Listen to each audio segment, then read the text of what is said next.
What's shaking booktube? My name's Cam and boy, have I got a video for you today. After scouring the internet for some interesting looking books, I found 10 that I want to share with you, and let's just say the quality of them is... I think it would just be better if I showed you. I'm going to be showing you 10 books that at a first glance don't look that good, and to make it even better, I'll be guessing what the book is about. I have no idea what these books are about. I haven't done my research on them. All I have is the cover, so I'm just gonna take a guess. Roll the intro.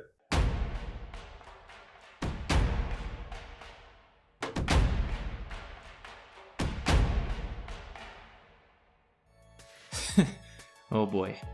This should actually be pretty fun. I've already had a bit of a chuckle at some of these, but I think they might tick me off again. Anyway, I can't even just tell you about these. I'm just gonna have to show you. I'm gonna get over to the side here so that I can have some space here to put the covers, but we'll start. We'll start now. So I'll be showing you a book cover and I'll be telling you what I think it's about, and yeah. So number one is probably the most tame one, and the reason I chose this for number one is because I have to believe that it's poking fun at itself, so it might actually be...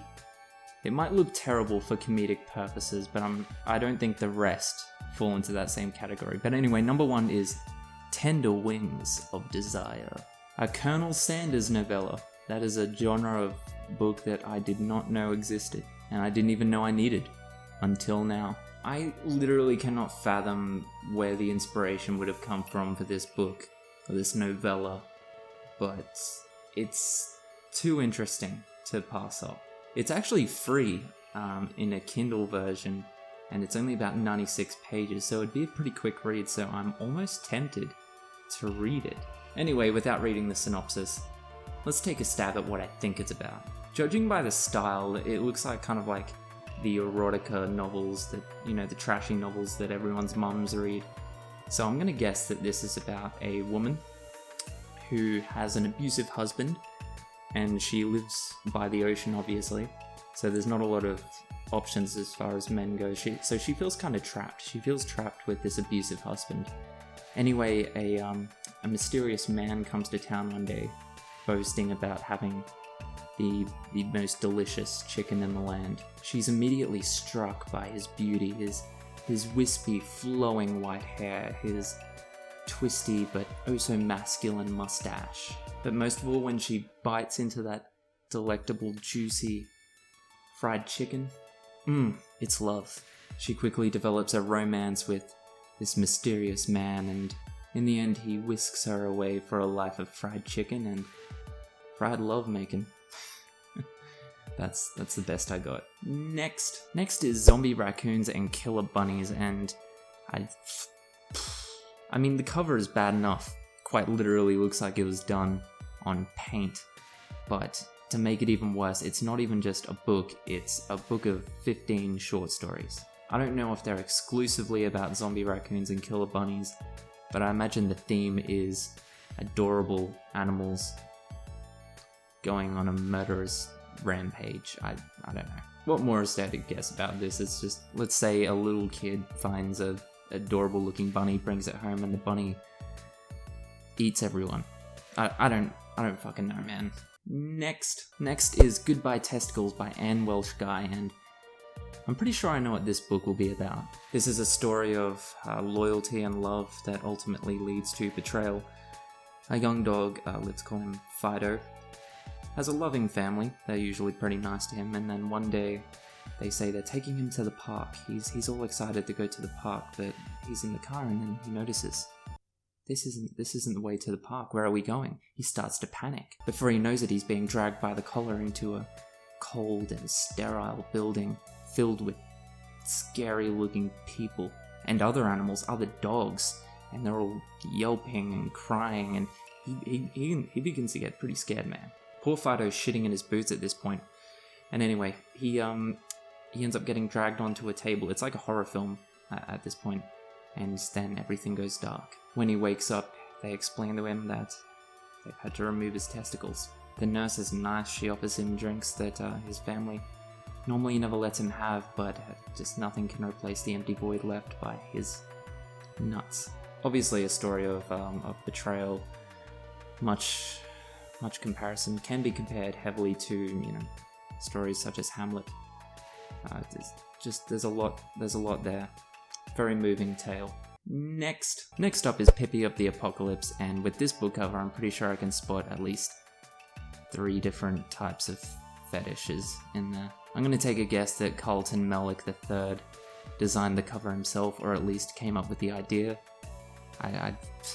You're really gonna make me say it. I mean, looking at this, I'm going to have to assume this is about a hybrid furry bunny cat lady that... Jesus. She experiences the start of the apocalypse and goes on a feline-fueled... Pepe goes on a feline-fueled sex and murder rampage through the American West, surviving the zombie apocalypse. That's probably what it's about. Yo. The next one is called Now That I'm a Ghost, I'm Gay.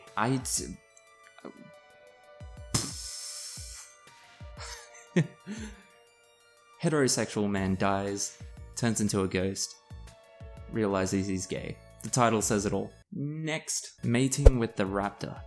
Now this story is about a sexy, badass woman who gets thrust back in time and ends up having to fight dinosaurs, obviously, to stay alive. She goes back to the prehistoric age. She befriends a certain raptor, a raptor who helps her get through a lot of situations in which otherwise she would have perished. And she begins to notice this raptor isn't like the other dinosaurs. They develop a relationship and she realizes, I'm not sure what else I can say, I guess they fuck. It's called Mating with a Raptor. Where else was I gonna go with that? Next up is I is for Incest. No. Next, the best dad is a good lover. Why? I feel like this is just a poor title choice, if anything. I'm assuming it's about saying that the father of your child, not necessarily your actual dad, would be a better dad if he's also a good lover to you, but the title choice here is just... Come on, people. Next, Talk Dirty to Me, Cowboy. These are like the trashy novels that, you know, your mum or your grandma might read. And look, I'm not saying any of these books are actually bad, it's just, god damn, that is tacky. Like, you really can't expect to be put on the wall of heroes of literature with a book like Talk Dirty to Me, Cowboy. Okay, I guess it's about the small country girl who meets a rugged cowboy, and this is a bad idea. Next. Okay, last one is actually pretty funny. This one's called Circumference, Size Does Count, a math adventure. Oh yeah, sure it is. Sure, it's a math adventure. Look at the guy on the cover there. He bloody knows what the subtitle of this book is. Size Does Count. He's real impressed with himself. Went so far as to call himself Circumference. We get it, dude. You got a big dick. You didn't need to write a book about it and say it's a math adventure. Christ almighty. Anyway, that's it. This didn't really go as I planned. What more can be said about most of these books? I hope at least this was entertaining for you to see these books. As always, thanks for watching, guys. All my social media links are below. If you like this video, show me some love. Give me a thumbs up. If you haven't already, join the Wolfpack and subscribe. And if you are in the Wolfpack, I'll see you in the next video. Catch ya.